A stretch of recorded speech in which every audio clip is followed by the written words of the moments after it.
Governments in the First World War feared one thing almost as much as military defeat: revolution.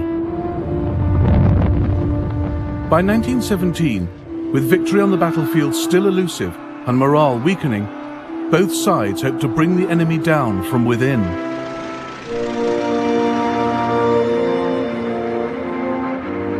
Strikes and unrest were sparks to be fanned into revolution, transforming the war.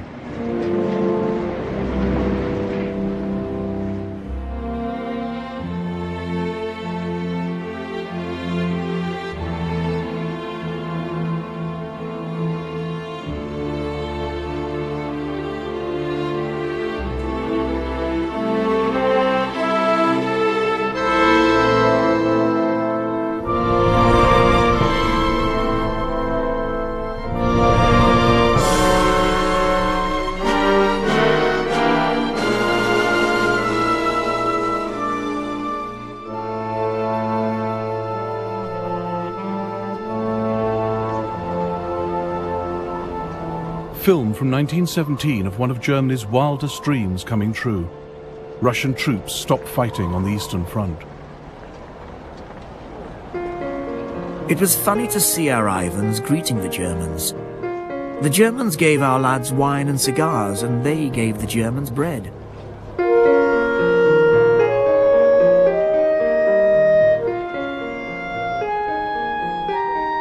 It turned out that one of the Germans had a camera. He told us to stand in a line and took a picture.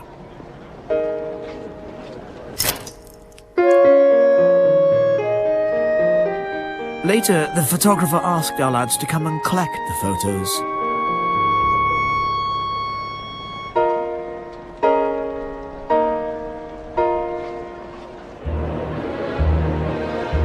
Governments worried how to contain war weariness, prevent discontent growing mutinous, stop mutiny becoming revolution.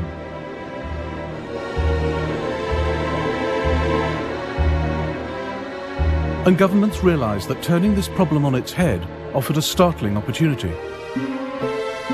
What if unrest could be harnessed, reined in hard in your own country, but spurred on in the enemy's?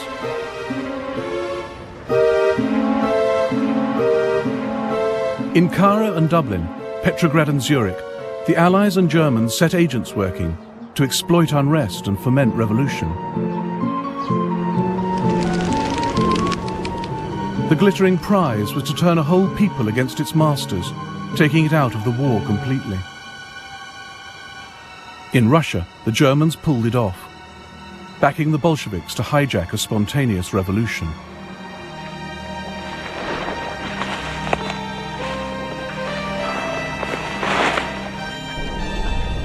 Russia in 1917 was war-weary. Huge losses, poor leadership and corruption, plus the nightmare logistics of a 900-mile front, left our army running on empty.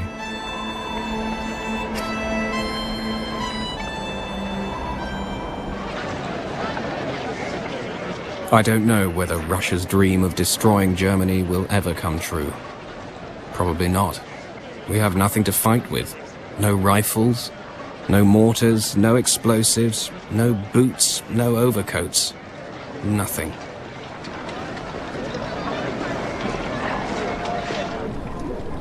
But incredibly, Russia's army held the line. It was the home front that cracked first. Petrograd, now St. Petersburg, Russia's capital and industrial powerhouse, seethed with discontent. Its factories were swollen with workers, with little to eat and cramped housing.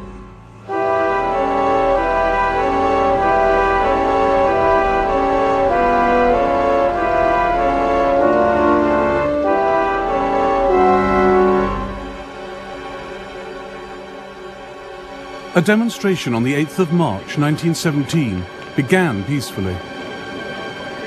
It was a glorious sunny frosty day, and all the people were in an excellent mood. They were singing the Marseillaise and asking for bread.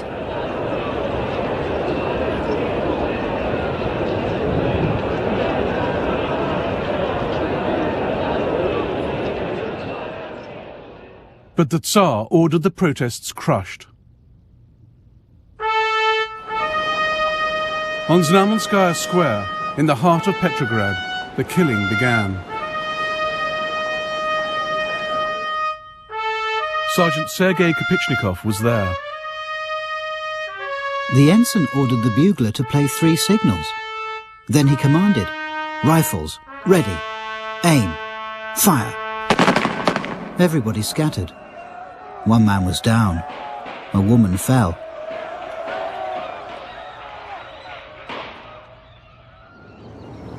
Over 50 civilians were shot dead. The massacre forced Petrograd's soldiers to choose whom to defend, the people or the Tsar. Back in barracks, Sergei Kopichnikov spoke to his comrades. It would be better to die with honor than obey any further orders to shoot into the crowds. Our fathers, mothers, sisters, brothers and brides are begging for bread. Are we going to kill them?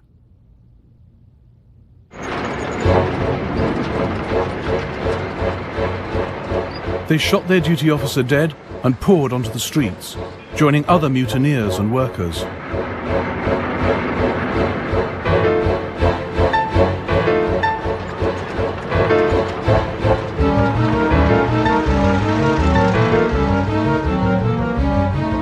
British journalist Arthur Ransom cabled his office in London.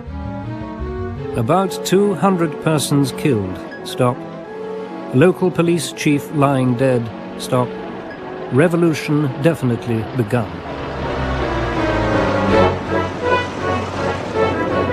The troops gathered support at barracks and factories.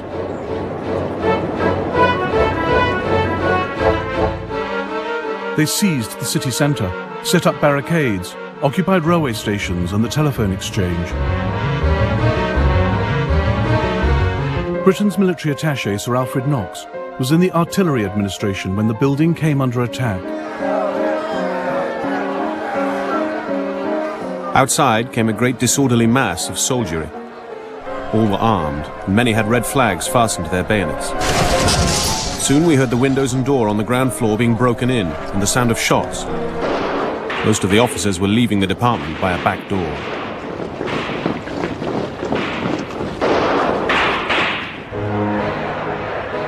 In a matter of days, the Tsar's regime was spinning into freefall. The revolution has begun. What happiness! The cursed autocracy is finally destroyed. The soldiers have gone onto the streets. The officers are hiding. It's all so unexpected, and everything's going at a gallop. We've all gone mad with joy.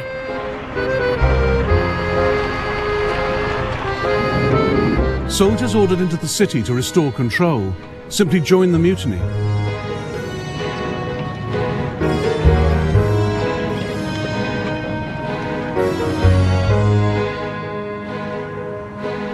The Tsar was forced to abdicate, and a provisional government formed at the Taurida Palace.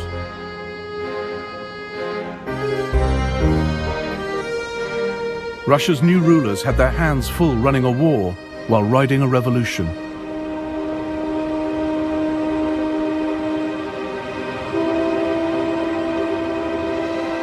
Germany looked to exploit the turmoil in Russia. And Russia's allies, Britain and France, crossed their fingers. They too had experienced worker discontent. March 1916. Londoners gather at Tower Hill to protest against conscription.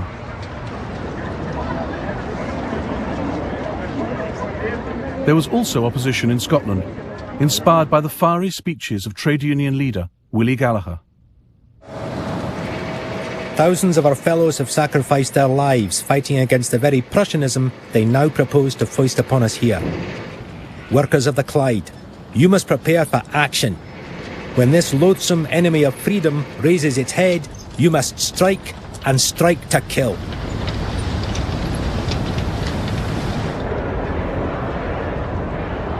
Workers marched down Whitehall for better wages and lower prices. Around 17 million working days were lost to strikes in Britain between 1915 and 1918. There were strikes by miners in South Wales, engineers in Coventry, Sheffield and Manchester, and shipbuilders on Teesside, Tyneside and the Clyde. The army kept 200,000 troops in Britain to guard against invasion and civilian uprising.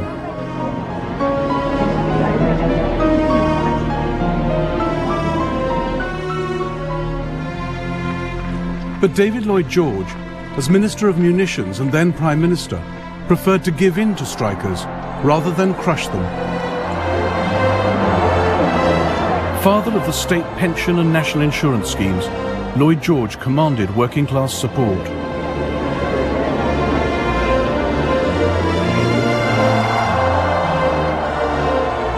He used concession, not confrontation, to maintain industrial output.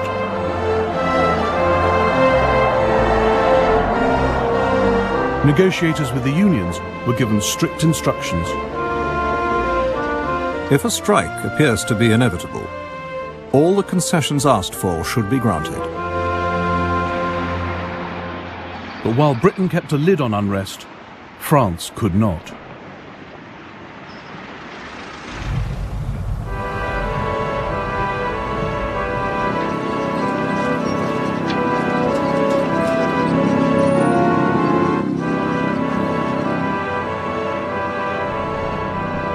Throughout the First World War, Paris lived under the shadow of German invasion.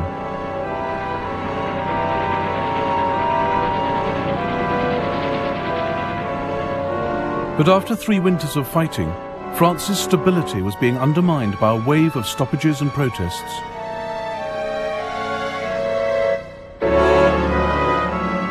Many of the dissenters were women who couldn't be intimidated by the threat of military service.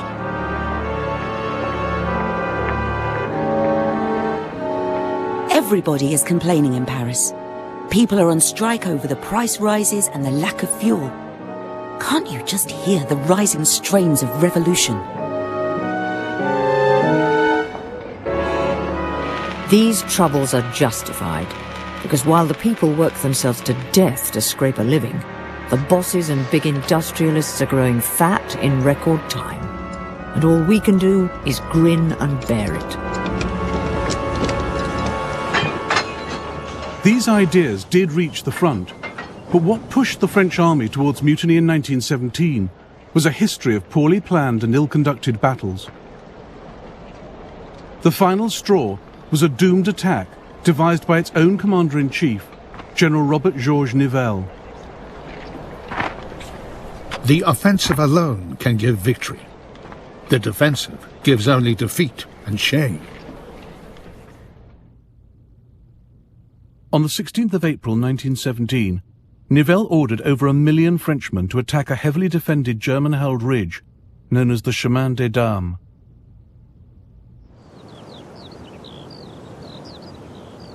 After storming this ridge, Nivelle expected his armies to smash through 7 miles of German defences.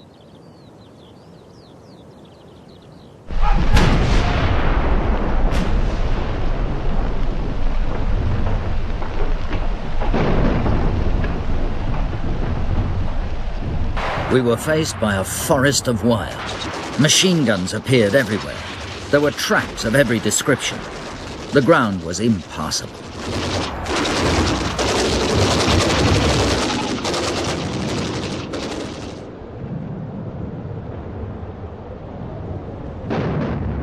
"40,000 Frenchmen were killed in the first days, but Nivelle ordered the assault to continue.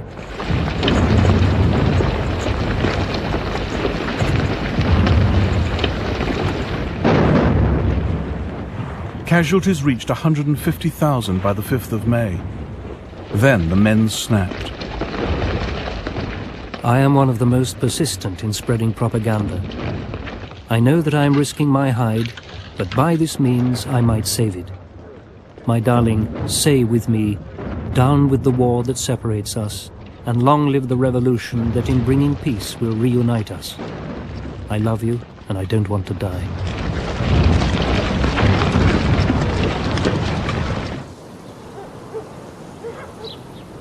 The village of Guerra, 20 miles south of the Chemin des Dames.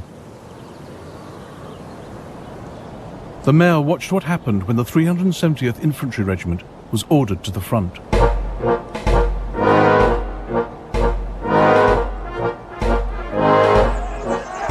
The soldiers spilled out into the whole village, screaming with rage, firing rifles and singing the Internationale.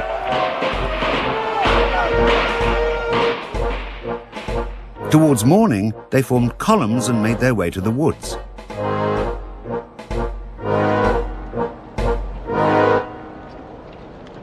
By June 1917, half the French army was affected. Men refused to return to the trenches. We seemed absolutely powerless. From every section of the front, news arrived of regiments refusing to man their trenches. The slightest German attack would have been enough to tumble down our house of cards and bring the enemy to Paris.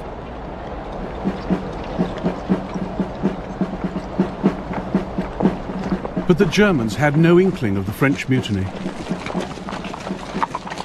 It was a massive intelligence failure.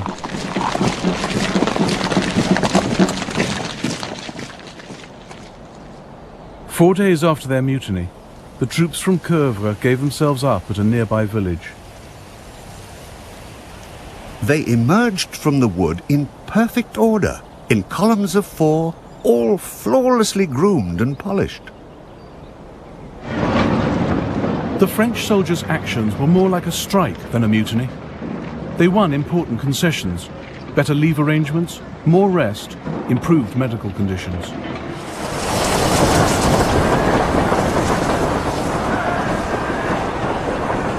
All we wanted was to call the government's attention to us, make it see that we're men and not beasts for the slaughterhouse.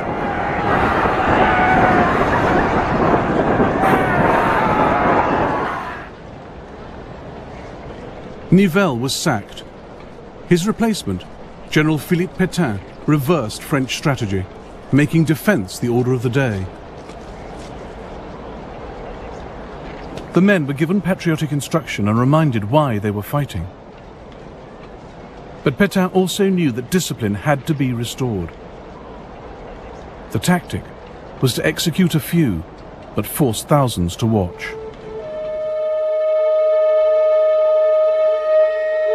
Photographs taken secretly at a French military execution. A man is tied to a post. The order is given to fire.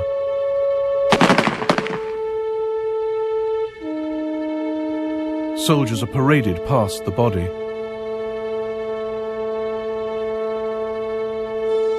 Louis Flourac was one of the 49 death sentences carried out. He was shot here in Chacrys by his comrades, some of whom hated what they were doing. I see the dead every single day in the trenches, but this is different. I'm a man who has shot his friends.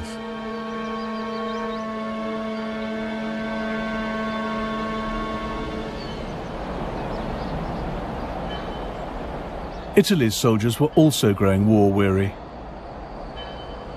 But unlike its French counterpart, the Italian High Command saw punishment as the only way to maintain morale. Chief of Staff General Cadorna was merciless. Every soldier must be convinced of the fact that his superior has the sacred duty to shoot all cowards and recalcitrants immediately.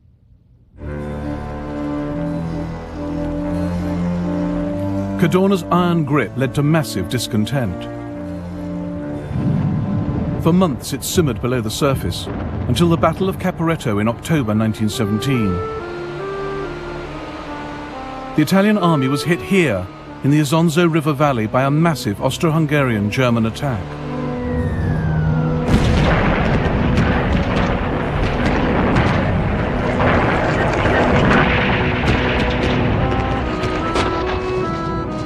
Resistance in armies took many forms. The Italians didn't openly refuse to fight. They just began surrendering to the enemy en masse. By dawn we were surrounded, and the Germans finally took us all prisoner, and we were happy because we had saved our lives. Farewell, Italy. Farewell, family. I am now in the hands of the Germans.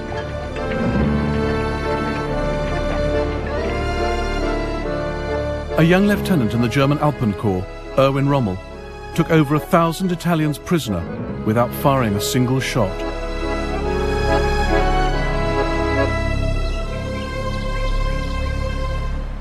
The soldiers threw away their weapons and hurried to me. In an instant I was surrounded and hoisted onto Italian shoulders. Evviva Germania sounded from 1,000 throats. An Italian officer, who hesitated to surrender, was shot down by his own troops. For the Italians on Mersey Peak, the war was over. They shouted with joy.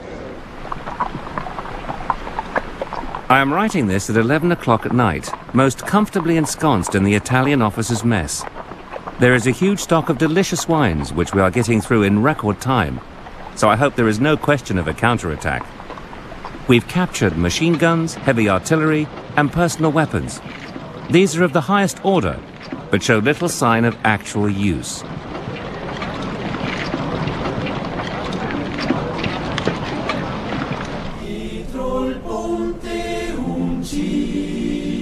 Some 300,000 Italian soldiers surrendered in the winter of 1917. As many again retreated down these mountain tracks with fleeing civilians.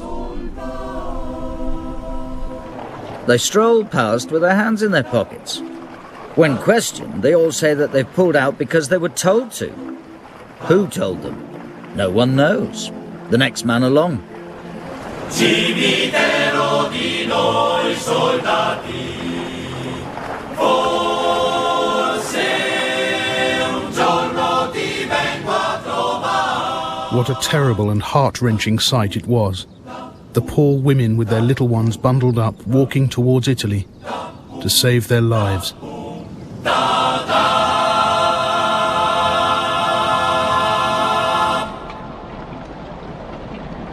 Italy's High Command sacked General Cadorna and regained control by easing discipline and making concessions to the soldiers, as the French had done. But the price of unrest was high. The fighting strength of the Italian army had been halved. And while governments wrestled with unrest at home, they were also stirring up trouble abroad.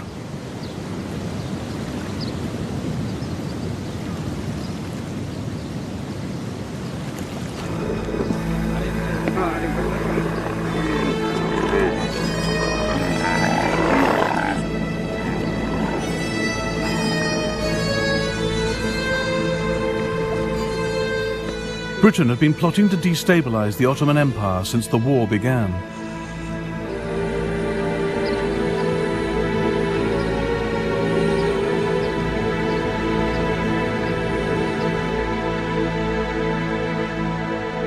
Ottoman Turkey was Germany's ally in the Middle East. Her empire stretched across Arabia into the Hejaz, a vast desert area which included the holy cities of Medina and Mecca. Their loss would seriously undermine the Turks' standing in the Muslim world and boost Britain's. The British turned to the Arabs of the Hejaz, holding out the carrot of independence if they rose up against their Turkish masters. If the Arab nation assist England in this war that has been forced upon us by Turkey, England will guarantee that no internal intervention will take place in Arabia, and we will give Arabs every assistance against foreign aggression. The idea of Britain backing Arabian independence worried the India Office. A strong Arab state might be more dangerous to Christendom than a strong Ottoman state. And Lord Kitchener's policy of destroying one Islamic state merely for the purpose of creating another has always seemed to me disastrous. The India Office needn't have worried. Kitchener was playing a cynical game, never intending to hand real power to the Arabs of the Hejaz.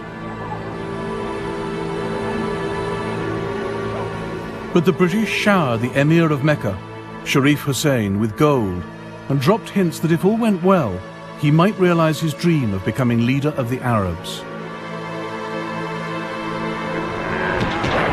On the 5th of June 1916, the Arab revolt began.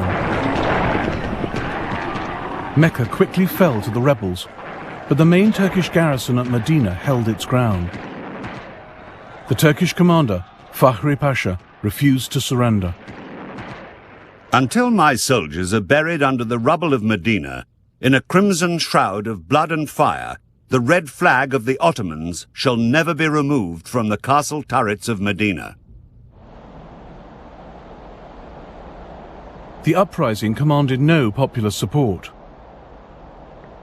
But the British did have a man on the spot. T.E. Lawrence, a charismatic 28-year-old officer attached to Sharif Hussein's forces in the Hijaz. Lawrence spoke Arabic. He saw where the Arabs' strengths lay. I think one company of Turks, properly entrenched in open country, would defeat the Sharif's armies. Their real sphere is guerrilla warfare. They would dynamite a railway, plunder a caravan, steal camels, better than anyone.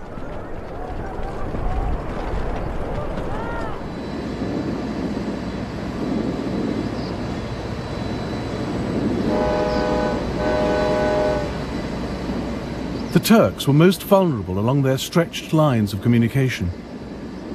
Lawrence and the Arabs became experts in railway sabotage.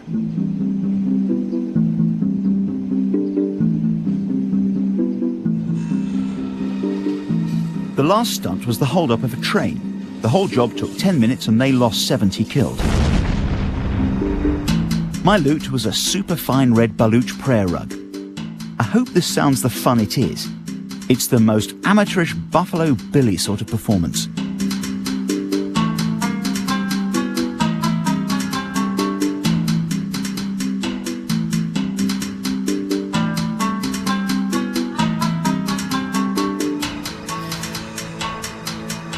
A German on the train saw the attack differently.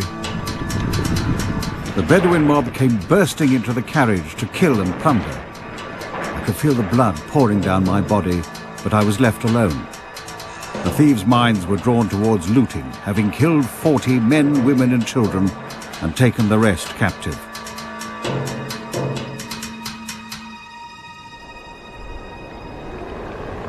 T.E. Lawrence adopted the cause of Arab nationalism.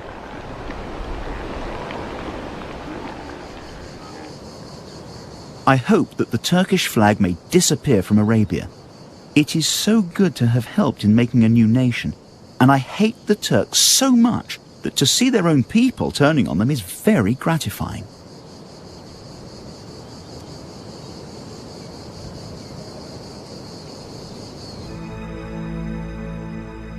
Lawrence now dressed as an Arab. He asked his mother for help with his costume. If that silk headcloth with the silver ducks on it, last used, I believe, as a tablecloth, still exists, will you send it out to me? Such things are hard to get here now. Capturing Turkish-held Jerusalem was a key British objective in 1917. Seizing the port of Aqaba would strengthen the Arabs' case for a role in the campaign. Lawrence realized that all Aqaba's guns pointed out to sea. The town was defenseless from the rear. That meant a 600-mile ride across the Hijaz at the height of summer.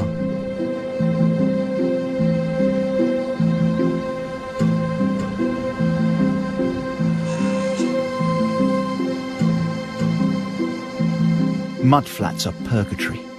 Sun reflects from them like mirror, flame yellow, cutting into our eyes.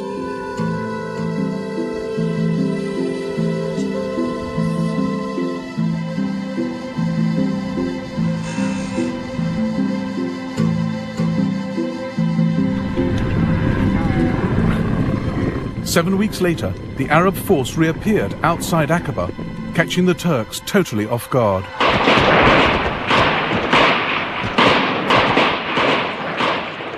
The town fell just 4 days later. The Middle East was stunned. General Allenby, commanding British forces in the region, now wrote the Arab revolt into his Jerusalem campaign, reinforcing it with armoured cars, air support, artillery and colonial troops.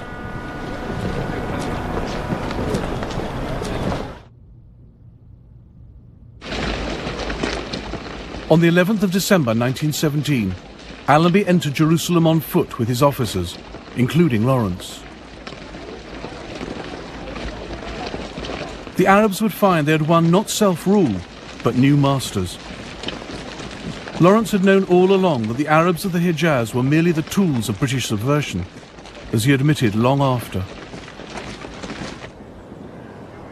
The Arabs saw in me a free agent of the British government and demanded from me an endorsement of its written promises. So I had to join the conspiracy and assured the men of their reward. I was continually and bitterly ashamed. Had I been an honest advisor of the Arabs, I would have advised them to go home and not risk their lives fighting for such stuff.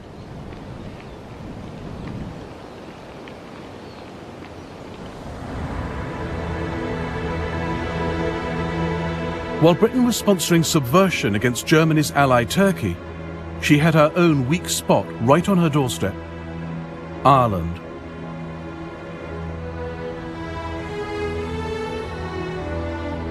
Britain had promised Ireland home rule, but the First World War shelved all that.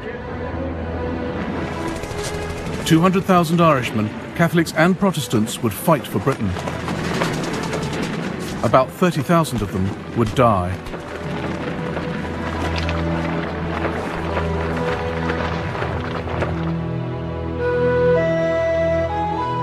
But the Irish Republican Brotherhood, forerunners of the IRA, believed England's difficulty was Ireland's opportunity.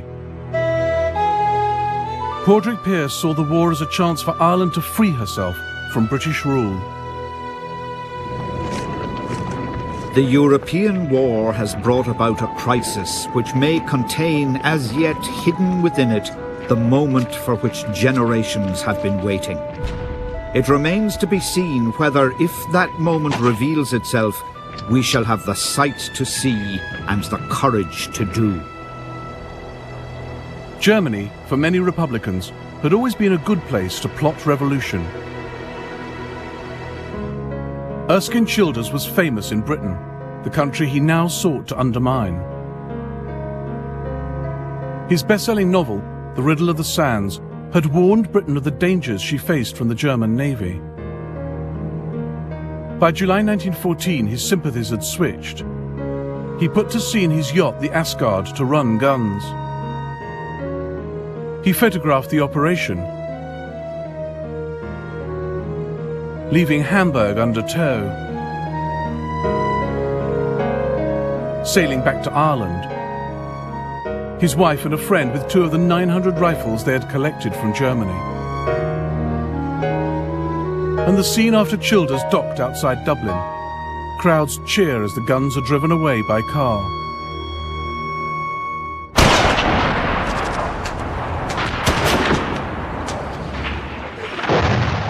Two years later, the German guns were put to use when 1,600 Irish revolutionaries rose up in Dublin.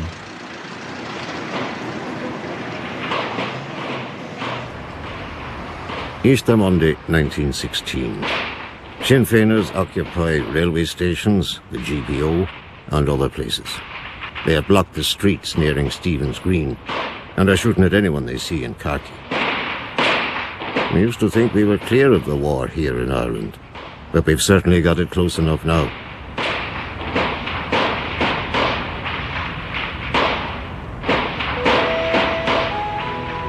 The moment for which Padraig Pearse had been waiting had come. He read out the historic proclamation of the Irish Republic, a document which acknowledges the support of gallant allies in Europe. Who were these gallant allies, and what had they done?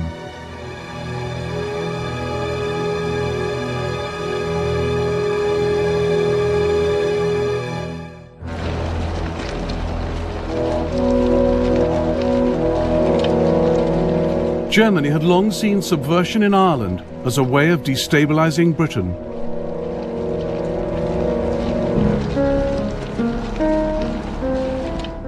In August 1914, Sir Roger Casement, an Irish Republican and one-time darling of the British establishment, gave the Germans the opportunity they were looking for. he wrote to the Kaiser with an offer. We draw your Majesty's attention to the part that Ireland necessarily, if not openly, must play in this conflict. Ireland must be freed from British control. Thousands of Irishmen are prepared to do their part to aid the German cause, for they recognize that it is their own.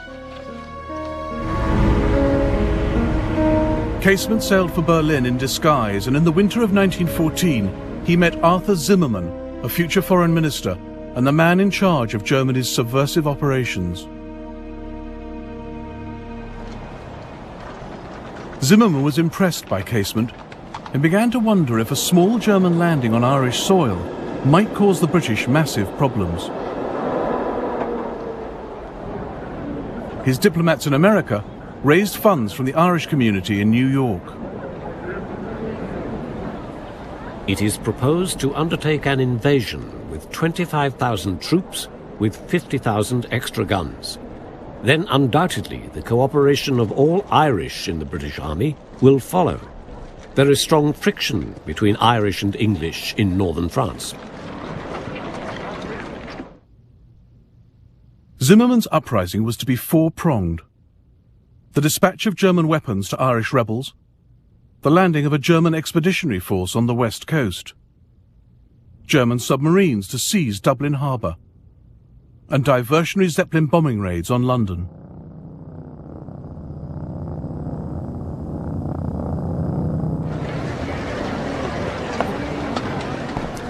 Germany's high command got cold feet and refused to commit an invasion force. But in April 1916, the Zeppelin raids did take place.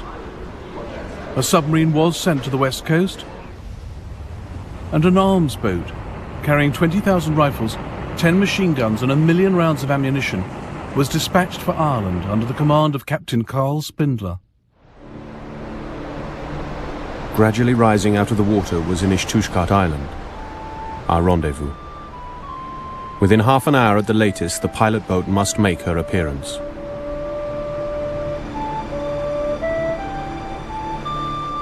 But the Irish expected him 2 days later, so the Germans sat in the bay till caught by a British patrol. Captain Spindler scuttled his boat rather than surrender the arms. The German naval ensign was run up, bidding defiance to the British. Then there was a muffled explosion. Beams and splinters flew up in the air. The Oud sank with a loud hissing noise. The uprising's hope of success sank with the German arms. Many rebels now abandoned the project. But a hardcore minority, armed with the rifles Childers had brought in from Hamburg 2 years before, decided to make a symbolic gesture of defiance. On Easter Monday 1916, they seized key points in Dublin. The British responded with machine guns and artillery fire and shipped in 10,000 men from the mainland. Few Dubliners mourned the crushing of the rebellion. Guinness brewer Edward Phillips had his disused boilers converted into improvised armoured cars for the British. Rang up military and offered motor lorries. Gladly accepted. Sent out for drivers who lived close. They all consented. Over 1,000 civilians were caught in the crossfire. And as the British took the rebels into custody, the people of Dublin pelted them with vegetables and emptied chamber pots over their heads. Many had sons and fathers fighting on the Western Front and were outraged by the uprising's German connections.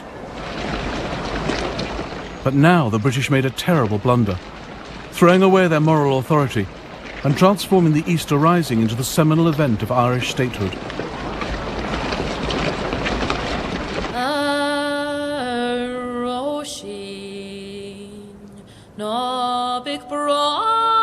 They sentenced the leaders of the uprising to death, starting with Pearse.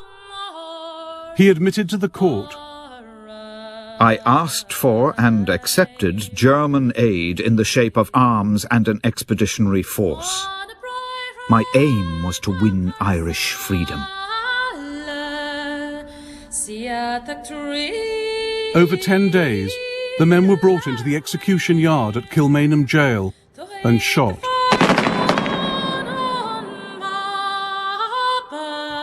James Connolly was so wounded in the uprising that he had to be shot sitting down.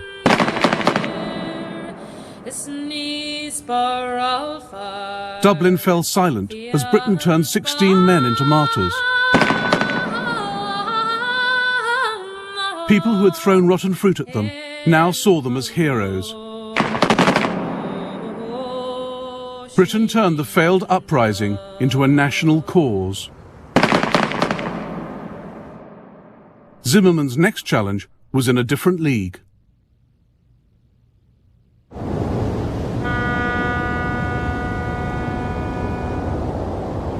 Could Germany exploit Russia's revolution of March 1917 to lever Russia out of the First World War?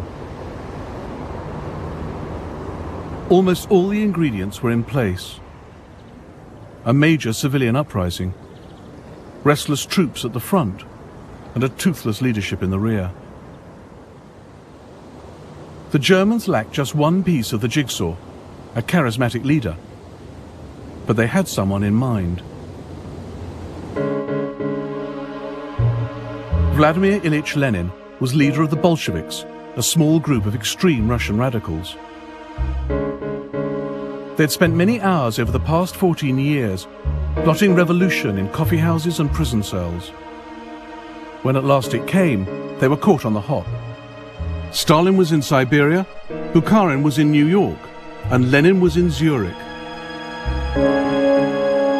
What torture it is for us, Lenin wrote, to be sitting here at such a time.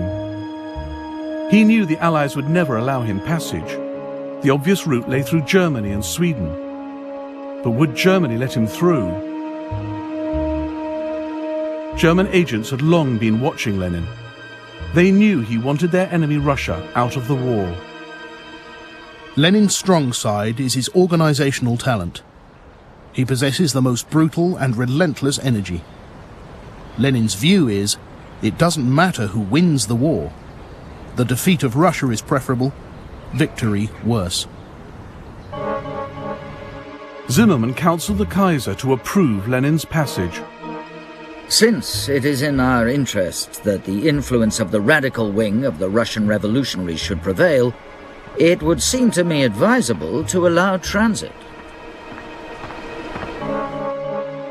The Kaiser exploited Lenin as cynically as Lenin used the Kaiser, each thinking he had the better of the bargain.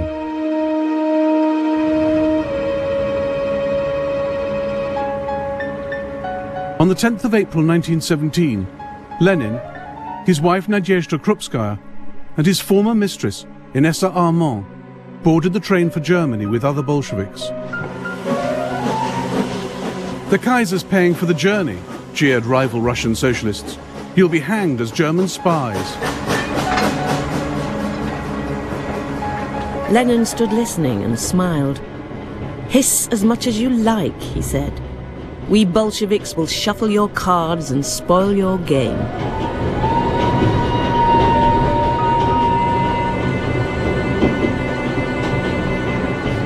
To counter charges of working with the enemy, Lenin devised the fiction of a sealed train, claiming total isolation from the outside world. In fact, the group travelled in a regular carriage on a train that stopped frequently, taking 4 days to cross Germany.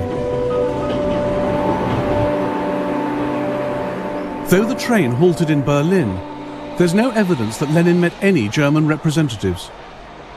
He knew the Germans were giving money to his Bolshevik party, but avoided direct contact. Germany's greatest help to Lenin's cause was getting him back to Russia.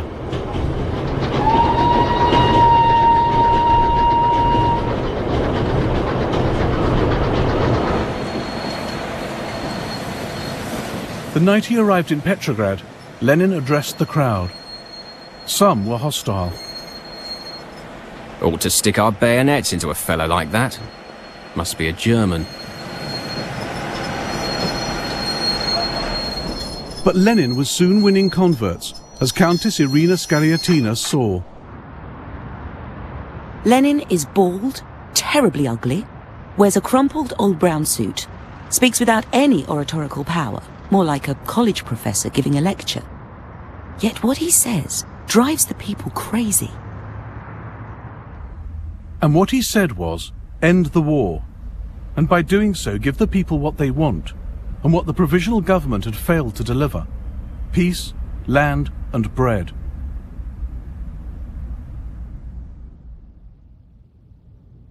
Zimmermann had agents in Petrograd, monitoring Lenin's progress. Lenin's entry into Russia is successful. He is working exactly as we would wish. Just as the Germans hoped, Lenin's ideas spread to the front. The regiments have turned into hordes of bastards, holding meetings led by the Bolsheviks. Military life has come to a standstill. The soldiers want peace, no matter what the conditions are. They want to go home to work the land and enjoy the results of the revolution.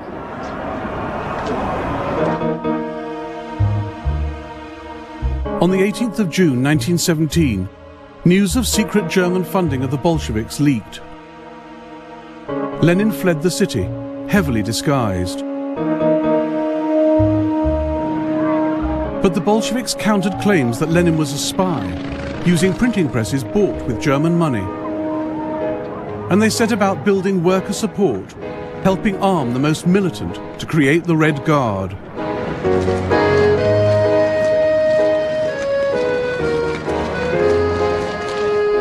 Lenin reappeared on the night of the 6th of November 1917, leaving this safe house for the Bolshevik HQ. He knew power had to be seized now. We must not wait. We may lose everything. The government is tottering. We must deal it the death blow.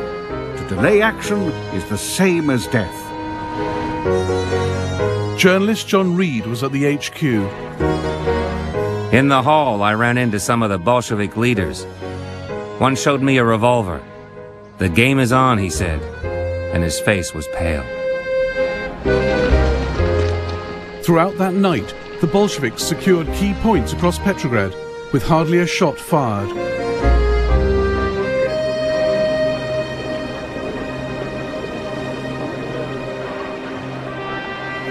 The city awoke to a new world order.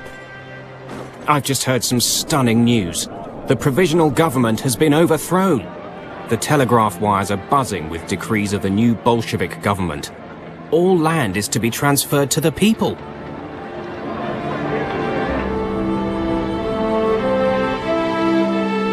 The first thing the Bolsheviks did was to take Russia out of the war, freeing the Germans from a crippling fight on two fronts. Germany's gamble on Lenin had paid off. The Bolsheviks have brought about the crucial event of the century. They've discharged millions of Russian soldiers and freed the Germans' hands. A hot steam bath awaits the Allies.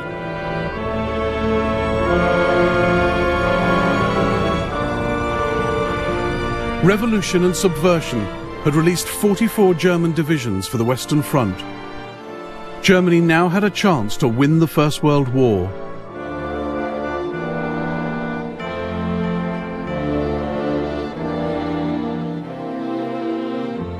In the next episode of the First World War, Germany launches a huge offensive on the Western Front, but her alliances start to crumble.